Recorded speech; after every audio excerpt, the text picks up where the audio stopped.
কথাটো হৈছে হিমন্ত বিশ্ব শৰ্মা সবচে ঘাটু। সি গোটেইখিনি লুকুৱাই ৰাখিছে আৰু লুকুৱাই থাকিব। সি গম পাইছে তাক ঘৈণীয়েকো ফচিছে, ফচাৰ কাৰণে সি এনেকুৱা অৱস্থা কৰি আছে। জুবিনক এতিয়ালৈকে ন্যায় দিয়া নাই। কিহৰ কাৰণে ন্যায় দিয়া নাই? সি ইমান দিন হৈ গ'ল, সি লুকুৱাই আছে কিহৰ কাৰণে?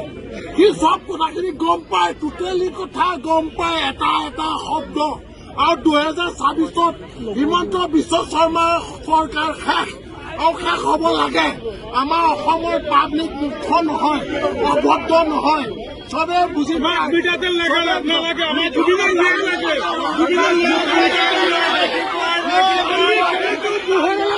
লাগিব এইটো কোনে কৰিছে? কিহৰ কোনে কৰিছে? আমি লাগিব অহা নাই।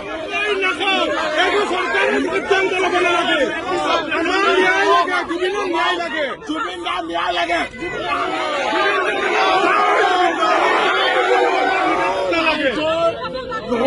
আমি নিজৰ জুবিন